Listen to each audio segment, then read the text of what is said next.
Welcome to the High Level Wife Podcast. This is a space for Christian wives who love God, want their marriage healed, and are done performing, fixing, striving, or trying to control their way to change.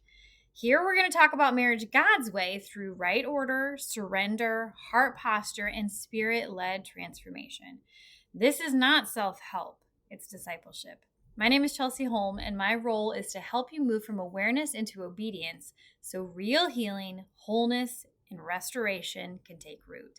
Let's begin. Chelsey Holm, and the High Level Wife Podcast is where we do marriage God's way based on His original design, both for marriage, the establishment of the institution, and according to roles and responsibilities in the way that He designed us, knit us, created us. And today we're continuing our series, The Identity of a High Level Wife. And this one is going to hit in a place where a lot of women have been avoiding, because today we're going to be talking about why you must be well before your marriage can be. The core truth I want you to hone in on today and really, chew on, I guess, if you will. It's not a very nice way to say it, but just really sit with it, is that God does not bypass you to fix your marriage. He works through you, right? You hear me say a lot that you need to have the right heart posture to get out of God's way so He can do the work in your husband and you without you being in His way, right? Which is true, because it's our heart posture that matters, that creates the broken ground that He is able to work through, right? But it's not bypassing you, right? It's not putting you on the back burner. It's literally this way that God, in His holiness, in His dominion over everything, is He's able to work through you. And here's the tension. So many women are focused on fixing communication, fixing connection, fixing their husband, fixing the dynamic, right? By following these low-level practices of just go on more date nights, or just initiate more, or learn how to communicate better, or yada, yada, yada, right? Like those things are all beneficial, right? Once we have addressed the root problems, but they're not going to actually correct the root problem. They're simply going to maybe cover up, temporarily ease some of the symptoms on the surface. Because when we focus on these areas, we're completely ignoring what's going on inside of them, that root issue. So you're overstimulated, you're emotionally reactive, you're exhausted, you're disconnected from yourself, and you're running on empty, and then wondering why your marriage feels hard. You cannot give what you do not have. So if you don't have peace, you're not going to be able to bring peace. If you are not regulated, you're not going to be able to respond calmly. And if you are disconnected from God, you cannot lead from truth. 2 Timothy 1:7 says, God has not given us a spirit of fear, but of power, love, and a sound mind. A sound mind. That means steady, clear, grounded, not chaotic, not reactive, not overwhelmed. And that passage comes right after talking about the spiritual gifts, right? The gifts that we have in the spirit, and walking in them, using them for God to display His glory through us. Okay. And it's not to launch us into chaos of our own understanding or using them in ways to benefit ourselves. That's what false teachers do. We see that in Jude. Okay. Many women abandon themselves in marriage. We know it. I know it. I experienced it, right? I was out of order by putting myself last, by, I guess, fulfilling this false sense of humility, that somehow humility meant I was a doormat. And that's what it looked like, right? But this is subtle. And it often looks good on the outside because that's the belief system we've learned to navigate within false religious doctrine. Okay.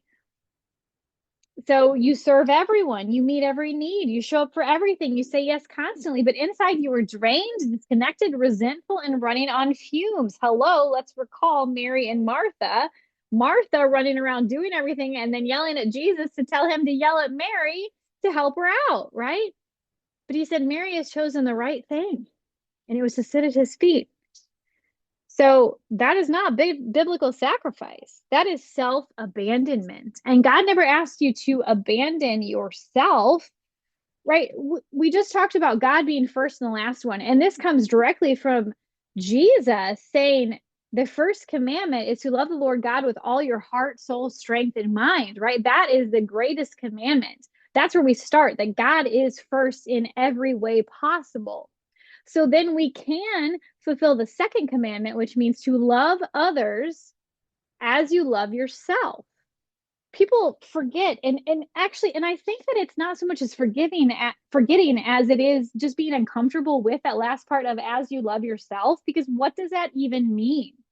Because that doesn't align with this false biblical sacrifice of a woman being abandoned at the expense of her marriage or her husband, right? This is when you get the dynamic of marriage where a man is domineering, not displaying the love of Christ through sacrifice for his bride, as Christ did for the church. And you have a woman who becomes a doormat because she has this false sense of biblical sacrifice. She's abandoned herself in a false sense of humility, right? That's self-abandonment. And that does not like that phrase of as you love yourself.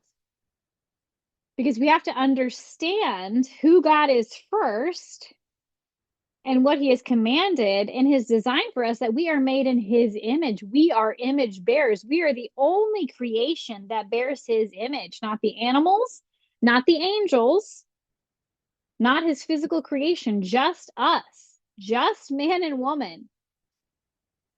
So abandoning ourselves does not make sense, does it? God's order includes you. We've talked about this, that God first, then you, then your marriage, then your kids. That's the right order. But many women live everyone else first, God squeezed in, themselves last. And then they wonder why they feel lost, exhausted, and unfulfilled. Okay, you've heard the phrase of you can't pour from an empty cup. But I would raise that level to you can't overflow in the spirit to those around you if you aren't first aligned and submitted to the vertical of God filling you.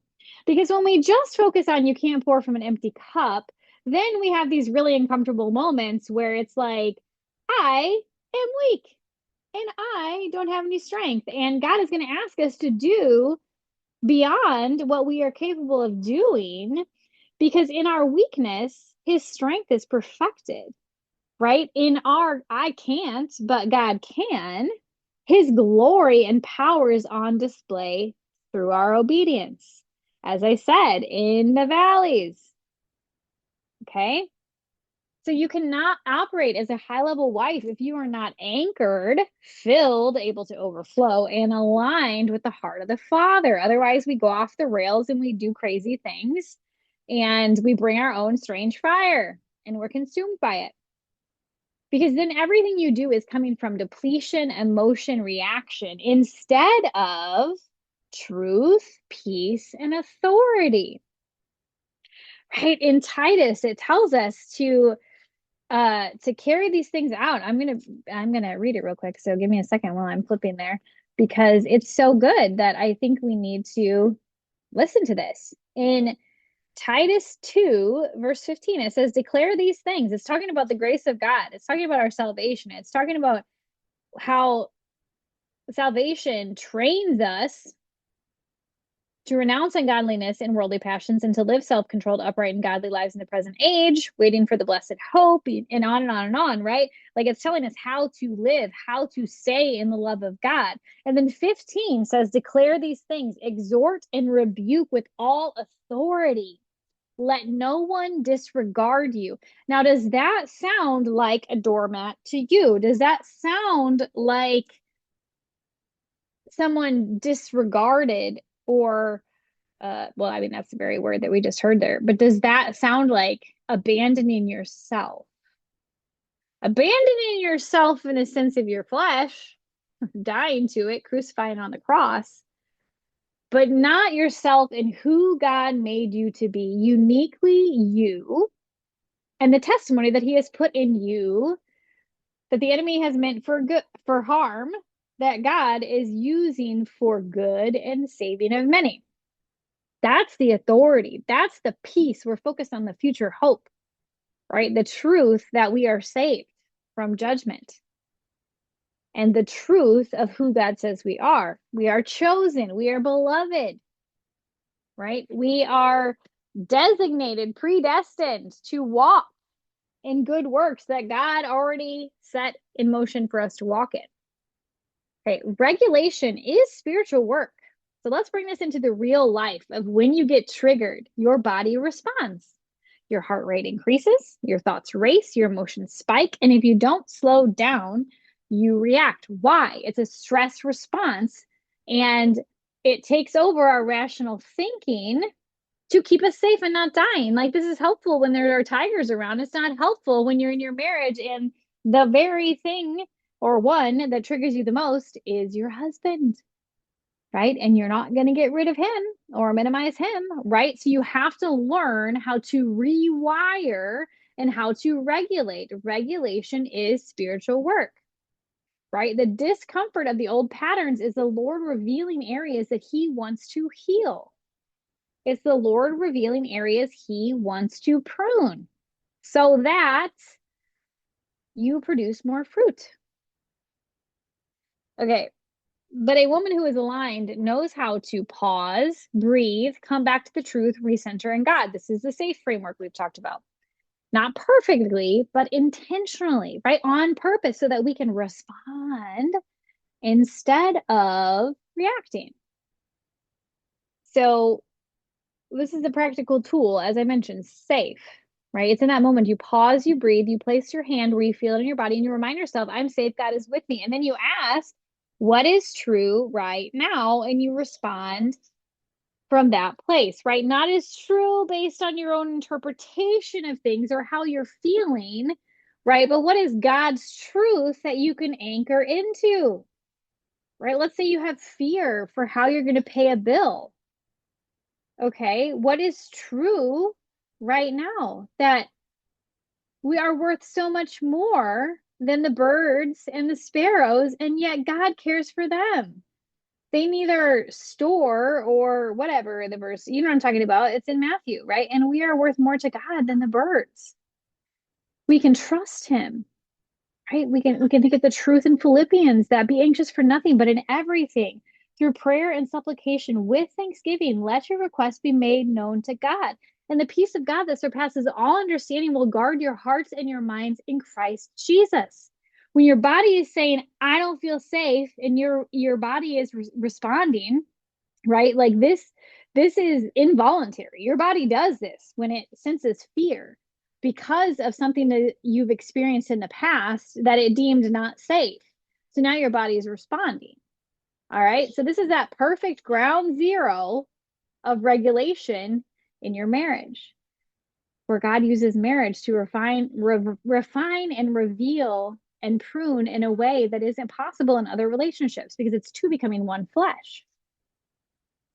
Okay, so that's how we use that safe framework. All right, wholeness changes how you show up because when you are rested, grounded, connected to God, and emotionally aware, you don't overreact, overexplain, overcontrol. You respond with clarity, steadiness, and authority, right? You don't move in that old pattern of a stress response. Instead, you use the safe framework so that you're rested in the sense of the Lord refreshes you. You are grounded in Christ's love.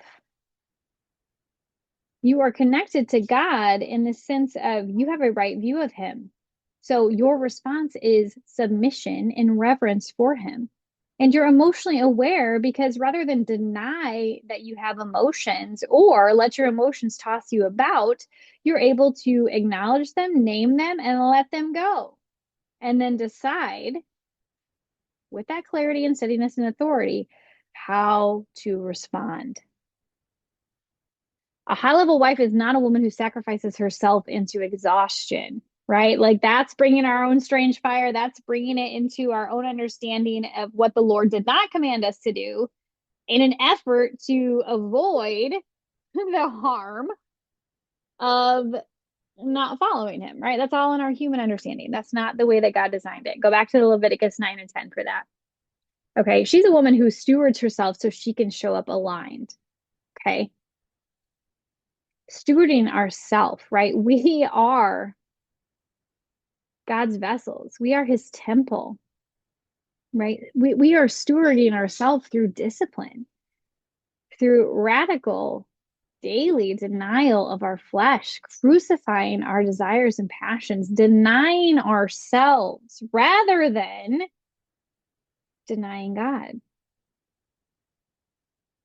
Okay. Inside High Level Wife, we don't just talk about marriage dynamics, right? We don't talk about a compatibility or anything like that. What we do is we address nervous system regulation, emotional awareness, spiritual alignment, and daily practices that keep us grounded. So then you can actually live what you're learning, right? Not just following Jesus in theory, but actually following the Lord. If your marriage feels hard or if you feel reactive, overwhelmed, or disconnected, it might not be your marriage that needs attention first. It might be you. Now, I know some wives are going to hear that, and your response immediately is going to be like, well, then just tell me what to do. Or I'm already trying. Give me the checklist. What do I do? Okay, that's you bringing your strange fire. You need to go back and listen to the previous episodes again if you need to, or for the first time if you haven't yet. And ask God, where do you need to begin? Where is your heart out of alignment? Where do you know the commands but are failing to obey? Where do you need to surrender? And sit with the Lord and wait for his answers. Because you cannot build a peaceful marriage from a place of internal chaos. In the next episode, we're going to go into a bold one, marriage before kids, the order that protects your home. Because what you prioritize determines what you preserve. I'll see you in the next episode. If this episode stirred something in you, but High Level Wife feels like too big of a step right now, I want you to hear this clearly. You don't have to jump ahead to honor what God is doing. I created a short guided experience called From Awareness to Surrender for women who aren't ready for ongoing support but know they can't stay where they are. It includes 3 short teachings, a guided exercise, and a prayer I recorded over you. It's going to help you move from awareness into real response. You'll find the link in the show notes. And if you're not ready even for that, don't rush past this moment. Sit with God and ask him what obedience looks like next.